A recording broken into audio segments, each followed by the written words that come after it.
And meanwhile, we have House Republican lawmakers attending a retreat in Florida, but the possible indictment of former President Trump is really dominating all of the conversation there.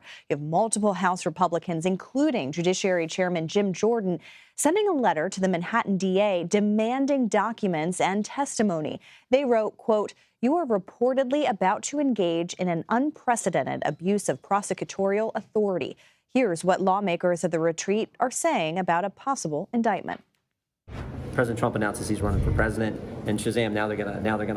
We're gonna some bookkeeping error from 7 years ago is misdemeanor is now what they're going after. So it makes absolutely no sense. What we're dealing with here now is a rogue, left-wing, radical prosecutor who, by the way, refuses to prosecute serious crimes in his state. Who now has decided for political reasons to go after a former president. I think that everyone in this country, Republican, Democrat, and others, should be outraged that people will actually use our justice system against their political adversaries. All right, so for more on all of this, CBS News congressional reporter Zach Hudak joins us now from Orlando. Zach, good to see you. I know you have been following these Republicans all day, attending press conferences, talking to lawmakers. I mean, this is a policy retreat aimed at kind of setting the stage for governance in this next Congress, but yet Trump is looming over everything, it seems. That's right, Caitlin. This is something that has frustrated Republicans at this retreat and at the last two retreats. They come here and they plan to push out their messaging. They plan to get their messaging out to their lower-ranking members, send them out for press conferences with us, and allow them to explain how these larger Republican policies will affect their constituents specifically.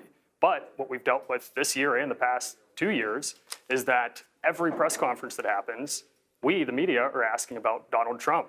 And I think that's pretty frustrating to these Republicans. But what we're hearing from them, as you just played out, is basically an attack on Alvin Bragg and an attack on the idea of indicting a former president. They are painting this as a political witch hunt and something that needs to be stopped as soon as possible. Yeah, the more things change, the more they stay the same, as is apparent with this conference meeting. I mean, Zach, to that point, I mentioned that letter that that investigators on Capitol Hill want to kind of go after. What exactly are they wanting here in terms of the DA? A big point they're making, Caitlin, is that it's been years that this information has been out there. The Manhattan DA's office has been investigating Trump since at least 2018.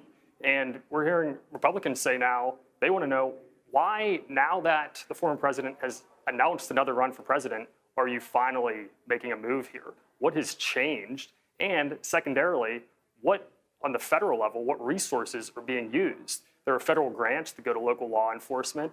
And additionally, we heard Jim Jordan bring up earlier another angle that he thinks there's a chance that the special counsel's federal investigation of Donald Trump is informing this local investigation, and that's a major concern of his as well. We don't know yet if he'll subpoena the Manhattan DA, but it seems like that would likely be the next step. Wow, a lot to mull over there. I mean, Zach, I know you've been covering Congress for a while. You know many of these lawmakers. You've been talking to them for years.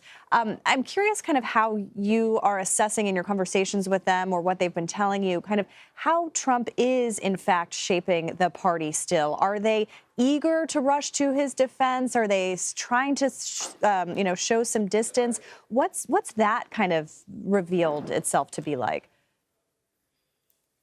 You know, Caitlin, we are still seeing them be very eager to rush to his defense, and I don't think you have to look too hard to find out why. We saw just the other day, Ron DeSantis punted a question about the potential indictment of the former president, and today the former president issued a statement bashing him, saying he was too weak to take a stand and defend this political witch hunt. However, at the same time, 2 years ago, when Liz Cheney was still the GOP conference chair, when she was running this event, we were right near Orlando in the same area.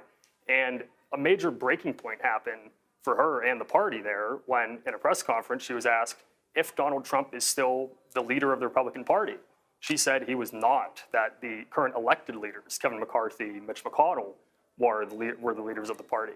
At the time, this is early 2021, that was kind of the final nail in the coffin for Liz Cheney. That was seen as disloyalty to Trump and, by extension, to the party. And a mere couple weeks later, we saw her be ousted from her conference chair spot. Today, Jose Diaz-Balart, a local Florida representative, was asked pretty much that same question.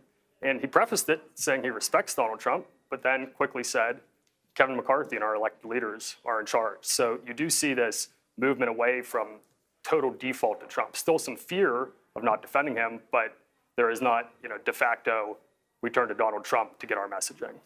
Yeah, that's so fascinating, Zach. And we showed a clip or a screenshot of that story that you wrote at the time. We know how that panned out for Liz Cheney, but we also know this is going to be a storyline to follow through the 2024 elections, not only House Republicans having to do that dance, but fellow potential 2024 candidates as well. Zach Hudak, thank you so much for your reporting. We appreciate your time. Thank you, Caitlin.